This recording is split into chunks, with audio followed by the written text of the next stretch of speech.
ஊற்று பாயும் போது நீங்க பார்த்துருக்கீங்களா? ஒரு அழிவு தோட்டத்துல தண்ணி பாயும் போது ஒரு அளவுக்கு தான் பாயும். நீங்க பைப்பை ஆஃப் பண்ணிட்டீங்கன்னா there it stops. அது தொடர்ந்து பாய்ந்து கொண்டே பரவிக்கொண்டே இருக்க வேண்டும் என்றால் the supply should keep on flowing. அந்த தண்ணீர் ஓட்டம் இருந்து கொண்டே இருக்க வேண்டும்.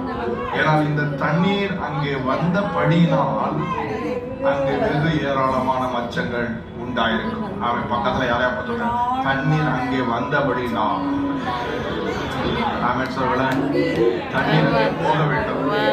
எங்கே போக வேண்டுமோ அங்கே பிள்ளையை சந்திக்க வேண்டும். உங்க கணவருடைய எல்லைக்கு போக வேண்டும். உங்க கையின் பிரயாசத்தின் எல்லைக்கு போக வேண்டும். உங்க பாதுகாப்பின் எல்லைக்கு போக வேண்டும். இந்த தண்ணீர் எங்கெங்க போகிறதோ அங்கே வந்தபடினாலே அங்கே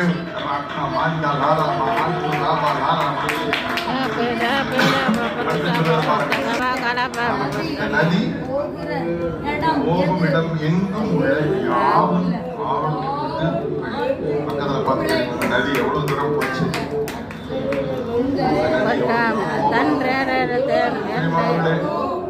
பார்க்கிறதை நீங்கள் தரிசித்து நடக்கிறவர்கள் அல்ல. நீங்கள் பார்க்கிறதை வைத்து எடை போடக்கூடாது. நாம் காணாதவைகளை நோக்கி இருக்கிறவர்கள். காண்கிறவைகளை அல்ல, காணாதவைகளை நோக்கி இருக்கிற நமக்கு தான் அதே சீக்கிரத்தில் நீங்கிவிடும்.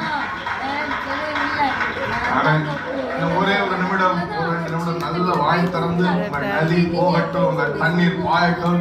சத்தத்தை உயர்த்தி அந்த ஜீவ நதி, பரிசுத்த ஆவியான அந்த ஜீவ நதி